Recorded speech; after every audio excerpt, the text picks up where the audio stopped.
Magandang araw guys. Ito ay bubuksan natin yung ating mga pinamalingki. Ayan, mga gulay. Ito muna mga gulay. Siling green at saka luya. Tapos meron tayong ang tawag dito malunggay. Ayan, malunggay. Dinalawang tali ito na guys. Hindi ko alam kung isang gamitan lang ko o dalawang gamitan. Kasi bihira lang ako makakita dito ng malunggay sa looban namin. Hindi na madalas dito pumunta si Manay yung lagi nag-aalok sa akin. Sa amin dito ng mga kung ano-anong gulay. Yan. Iba na naman yung ating salang sibuyas. Ayan mga sibuyas.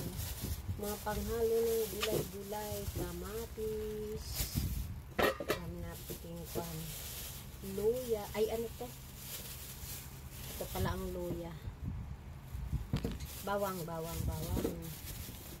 Yung mga kailangan ito, diba pag nagluluto, araw-araw yan.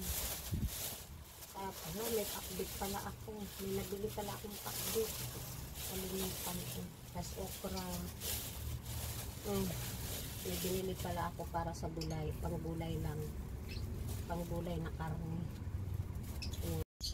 Ito na yung ating nabiling gulay. Ayan, mula sa pakbit, okra, malunggay, siling green, kamatis, bawang, tas sibuyas. Meron pa akong sibuyas dyan.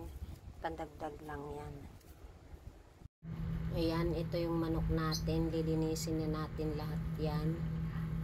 Tapos meron tayong, dugo, galunggong. Meron tayong galunggong guys. Ayan. Kalahating kilo lang binili ko dito.